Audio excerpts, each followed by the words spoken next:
আকাশের নিচে বসে আছি একা, এখনো নাট বল্টুর পাইনি যে দেখা। বাঁদর দুটোর নাম করতে গেলি কেন?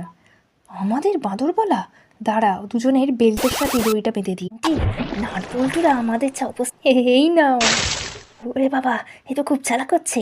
আমরা নিম আর বিচুটি পাতা মিশিয়ে দিয়েছিলাম। আমাদের সাথে অনেক বড় অন্যায় করেছে। আমাদের পানা পুকুরে ফেলে দিয়েছে, তারপর গায়ে বিচুটি পাতার জল ঢেলে দিয়েছে। ছেলেদের শিক্ষা দাও, এরপর কিছু একটা কাণ্ড ঘটালে তার ফল ভালো হবে। খবর তো বাড়ি অবধি পৌঁছে এসছে রে বল্টু। আমরাও বড়বাবুর কাছে গিয়ে সবটা জানিয়ে আসি।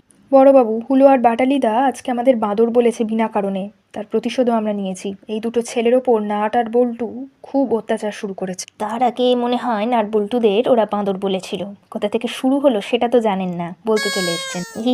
কেমন জব্দ হলি? ওরে বাবা রে, কেউ সাহায্য করে! পালারে পালারে! চলো, আমরাই নিয়ে যাচ্ছি। ওঠো আস্তে আস্তে। সরি রে।